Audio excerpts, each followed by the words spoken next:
Hello नमस्कार दोस्तों, एक बार फिर से स्वागत है आपको नी क्लास ऑफ स्टडी के एक और नए वीडियो में। इस वीडियो में हम लोग पढ़ेंगे 12th क्लास हिंदी 100 मार्क्स का अध्याय नंबर 1 बातचीत, जिनके लेखक हैं बालकृष्ण भट्ट जी।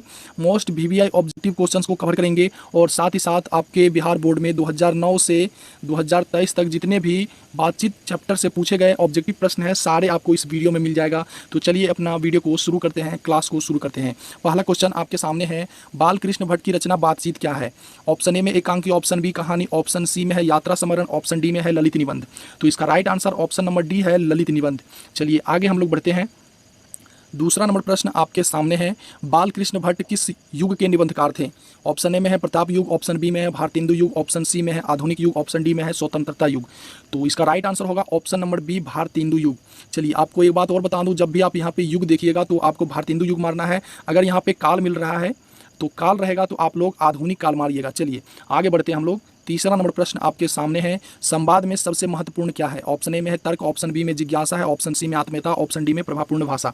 तो इसका right answer option number C है, आत्मीयता। चलिए हम लोग आगे बढ़ते हैं। चौथा नंबर प्रश्न है, बालकृष्ण भट्ट का जन्म कब हुआ था? ऑप्शन ए में है 23 जून 1884 को, ऑप्शन बी में है 23 जून 1844 को, ऑप्शन सी में है 20 जुलाई 1902 को, ऑप्शन डी में है 18 दिसंबर 1834 ईस्वी को।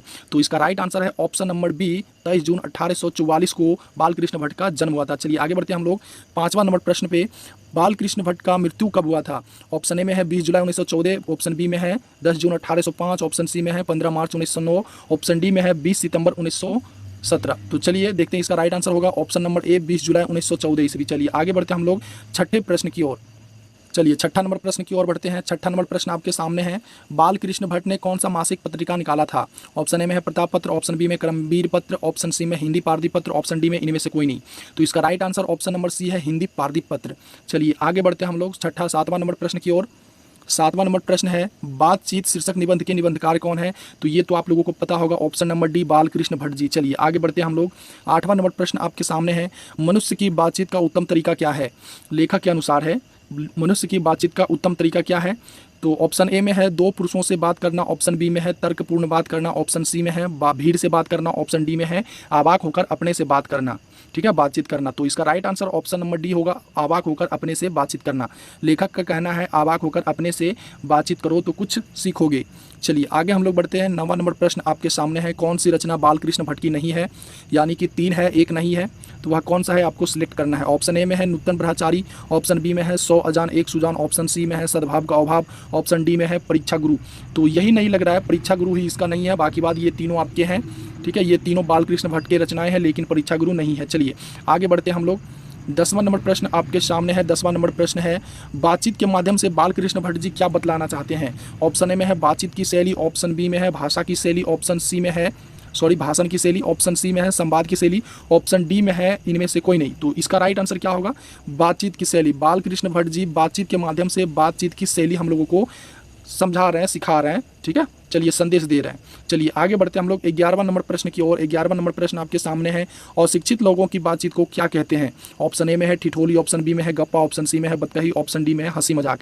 तो लेखक के अनुसार अशिक्षित लोगों की बातचीत को बतकही कहा गया है। ऑप्शन नंबर सी आपका सही है। चलिए आगे बढ़ते हैं। 12वां नंबर प्रश्न आपके सामने है, बालकृष्ण भट्ट ने कुल कितने निबंध लिखे थे? ऑप्शन ए में 1000, ऑप्शन ए में 100, ऑप्शन बी में 1000, ऑप्शन सी में 2000, ऑप्शन डी में 200।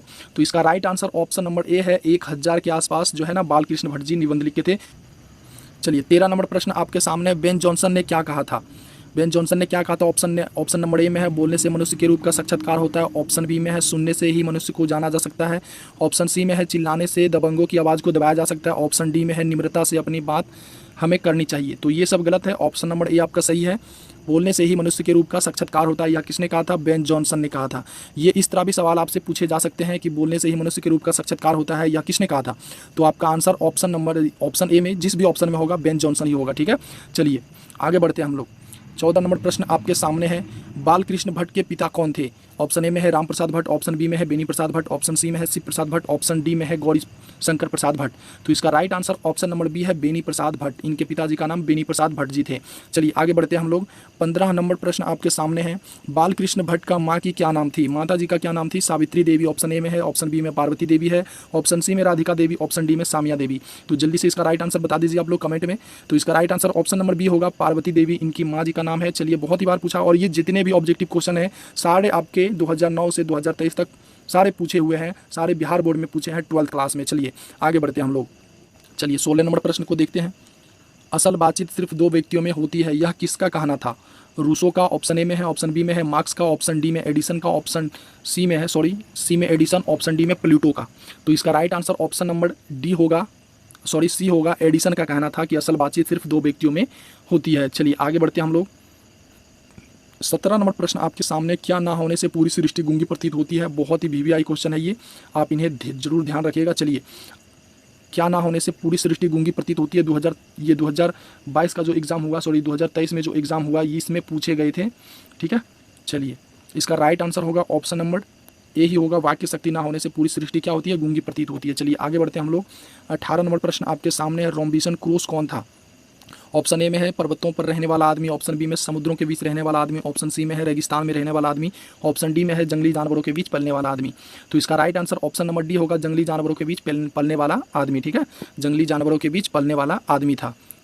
चलिए आगे बढ़ते हैं। प्रश्न ऐसा भी पूछा जा सकता है कि जंगली जानवरों के बीच रहने वाला आदमी कौन था? ऑप्शन में रहेगा रॉबिन्सन क्रूसो रहेगा, तो आप इन्हें जरूर टिक करिएगा। चलिए आगे बढ़ते हैं। 19 नंबर प्रश्न आपके सामने है। बालकृष्ण भट्ट जी को किसने अंग्रेजी साहित्य के एडिशन और स्टील की श्रेणी में रखा? ऑप्शन ए में हजारी प्रसाद द्विवेदी, ऑप्शन बी में है रामचंद्र शुक्ल, ऑप्शन सी में है रामविलास शर्मा, ऑप्शन डी में है विनोद कुमार शुक्ल। तो बालकृष्ण भट्ट जी को एडिशन और स्टील की श्रेणी में रखा था रामचंद्र शुक्ल जी ने रखा था। ऑप्शन नंबर बी आपका करेक्ट है। चलिए आगे बढ़ते हैं। 20 नंबर प्रश्न आपके सामने है। बालकृष्ण भट्ट किस काल के रचनाकार हैं? देखिए, जैसा सवाल मैंने कहा था, काल आ गया है इस समय काल, तो आप आधुनिक काल मारिएगा बिना सोचे समझे। ठीक है, चलिए आगे बढ़ते हैं। इसका right answer option number D होगा, आधुनिक काल के रचनाकार हैं। 21 नंबर प्रश्न आपके सामने। आर्ट ऑफ कन्वर्सेशन कहाँ के लोगों में सर्वाधिक प्रचलित है? ये आर्ट ऑफ कन्वर्सेशन क्या है? तो यह एक बोलने की कला है जो कि यूरोप वासियों में बहुत ही ज़्यादा पाया जाता है। ठीक है, लेखक का कहना है, बाकी तो हमारे बिहार में भी काफ़ी अच्छे बोले जाते हैं, आप लोगों को भी पता होगा। चलिए, ऑप्शन ए में है अफ्रीका के, ऑप्शन बी में भारत के, ऑप्शन सी में यूरोप के, ऑप्शन डी में कनाडा के। तो इसका right answer option number C होगा, यूरोप की। यूरोप के लोगों में क्या है? बोलने की कला है। हमें तो नहीं लगता, क्योंकि हमारे बिहार में ही काफ़ी अच्छे तरीके से बोले जाते हैं, ये आपको भी पता होगा। ठीक है, मजाक नहीं कर रहा हूँ, सीरियस लो। चलिए आगे बढ़ते हैं। बातचीत से मन किस प्रकार हो जाता है? बातचीत से मन किस प्रकार हो जाता है? ऑप्शन ए में क्रोधपूर्ण, ऑप्शन बी में है भारी और बोझिला, ऑप्शन सी में हल्का और स्वच्छ, ऑप्शन डी में है इनमें से कोई नहीं। तो इसका right answer option number C होगा, हल्का और स्वच्छ। चलिए आगे बढ़ते हैं 23 नंबर प्रश्न की ओर। 23 नंबर प्रश्न आपके सामने है। बातचीत शीर्षक निबंध के अनुसार रस का समुद्र किसकी बातचीत में उमड़ा चला आता है? दो पुरुषों के बातचीत में, ऑप्शन ए में था, ऑप्शन बी में है दो सहेलियों की बातचीत में, ऑप्शन सी में है दो बच्चों की बातचीत में, ऑप्शन डी में है दो मूर्खों की बातचीत में। तो रस का समुद्र जो है किसमें उमड़ा चला आता है? तो दो पुरुष जब बात करते हैं आपस में, तो उसके बातचीत में रस का, समुद्र का रस उमड़ा चला आता है। ठीक है, चलिए बातचीत में उमड़ा चला आता है। चलिए आगे बढ़ते हैं हम लोग 24 नंबर प्रश्न पे। 24 नंबर प्रश्न आपके सामने। बातचीत किस विद्या की रचना है? जरूर आप लोग गलती कीजिएगा, मुझे जरूर पता है। ठीक है, मुझे पता है, आप लोग जरूर गलती कीजिएगा इसका। आप लोग ज़्यादातर देखिए, बातचीत किस विद्या की रचना है? अरे निबंध है या मारो निबंध, लेकिन ये गलत है। निबंध इसका नहीं होगा, ये इसका नहीं होगा। आपका ऑप्शन नंबर ए राइट है, आलोचना होगा। चलिए आगे बढ़ते हैं हम लोग। 25 नंबर प्रश्न आपके सामने। रॉबिन्सन क्रूसो ने 16 वर्ष के उपरांत किसके मुख से एक बात सुनी थी? ऑप्शन ए में फेराडे, ऑप्शन बी में सैंडे के, ऑप्शन सी में है एडिसन के, ऑप्शन डी में है स्टील के। तो इसका right answer option number A होगा, फेराडे के मुख से रॉबिन्सन क्रूसो ने 16 वर्ष के उपरांत आदमी के मुख से शब्द सुना था कि आदमी इस तरह बोलते हैं। चलिए आगे बढ़ते हैं हम लोग। 26 नंबर प्रश्न आपके सामने है। बालकृष्ण भट्ट का निवास स्थान कौन सा है? ऑप्शन ए में लखनऊ उत्तर प्रदेश, ऑप्शन बी में है इलाहाबाद उत्तर प्रदेश, ऑप्शन सी में मथुरा उत्तर प्रदेश, ऑप्शन डी में है वाराणसी उत्तर प्रदेश। तो इसका right answer option number B होगा, इलाहाबाद उत्तर प्रदेश। चलिए आगे बढ़ते हैं हम लोग। 27 नंबर प्रश्न आपके सामने है। नाटक के प्रारंभ में होने वाली मंगल पाठ को क्या कहा जाता है? सभी लोग गलती करके आओगे, पता है मुझे। सब लोग आरती मारोगे, कोई आरती मारेगा तो कोई भजन को मारेगा। है ना, कोई मंगल चरण को मारेगा। ये सभी आपके गलत है, ये सभी आपके गलत है। आपका right answer option number B है, नंदी पाठ कहा जाता है। ठीक है, नाटक के प्रारंभ में होने वाले मंगल पाठ को नंदी पाठ कहा जाता है। चलिए आगे बढ़ते हैं। 28 नंबर प्रश्न आपके सामने है, बोलने से ही मनुष्य के रूप का साक्षात्कार होता है, यह किसने कहा था? जस्ट मैंने कहा था कि क्वेश्चन उल्टा के भी पूछा जा सकता है, और यह क्वेश्चन पूछा हुआ है उल्टा के। ठीक है, 2014 में पूछा गया था। चलिए इसका राइट आंसर क्या होता है? Ben Jonson. इसका राइट आंसर है बेन जॉनसन। बेन जॉनसन ने ही तो कहा था ना कि बोलने से ही मनुष्य के रूप का साक्षात्कार होता है। चलिए आगे बढ़ते हैं हम लोग। 29 नंबर प्रश्न आपके सामने, असल बातचीत सिर्फ दो व्यक्तियों में ही हो सकती है, यह किसने कहा था? यह कहा था भाई जी एडिसन ने कहा था ना। एडिसन ने कहा था कि असल बातचीत सिर्फ दो व्यक्तियों में ही हो सकती है। बाकी बेन जॉनसन ने नहीं कहा था, फेराडे भी नहीं, भट्ट जी तो बिल्कुल नहीं कहते, एडिसन ने कहते। चलिए आगे बढ़ते हैं हम लोग। 30 नंबर प्रश्न आपके सामने, एडिसन के अनुसार असल बातचीत कितने लोगों के बीच हो सकती है?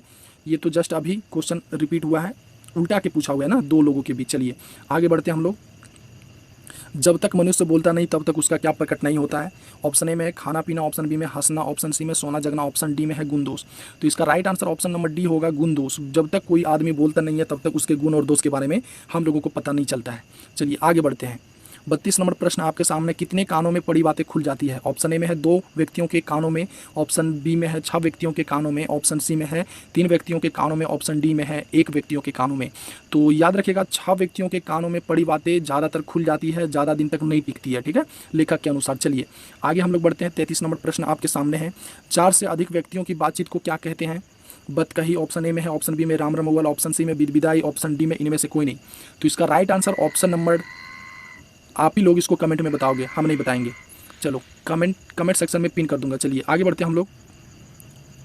तो आज के लिए बस इतना सा ही, और ये आपका हो गया 2009 से 2023 तक जितने भी ऑब्जेक्टिव क्वेश्चंस इससे पूछे गए थे सारे आपको मिल गए हैं, और इस सब को रिवाइज कीजिएगा। बहुत ही वीवीआई ऑब्जेक्टिव क्वेश्चन है, हमेशा रिपीटेड क्वेश्चन पूछे जाते हैं। हिंदी में उतना क्वेश्चन ही कहाँ बनता है जो पूछ दे। चलिए तो इन सबों को याद रखिएगा, और बाकी वीडियो कैसा लगा कमेंट करके जरूर बताइएगा। 100 लाइक रखते हैं, 100 लाइक एम रखते हैं, आप लोग लाइक कर दीजिएगा वीडियो को। बाकी बात, चैनल अच्छा लगता है तो सब्सक्राइब करना। नेक्स्ट वीडियो लाएंगे और कहानी को समझा भी देंगे। बहुत सारा कहानी ऐसा होता है जो कि आप लोग नहीं भी समझोगे, सिर्फ ऑब्जेक्टिव देख लेना ना, काफ़ी याद हो जाएंगे। बाकी बात आप फोकस करो फिजिक्स और केमिस्ट्री पे, जो साइंस लिए हैं। बाकी बात फेल कराने के लिए केमिस्ट्री है, काफ़ी है, तो याद रखिएगा। चलिए मिलते हैं आपसे नई वीडियो में, तब तक के लिए जय हिंद, जय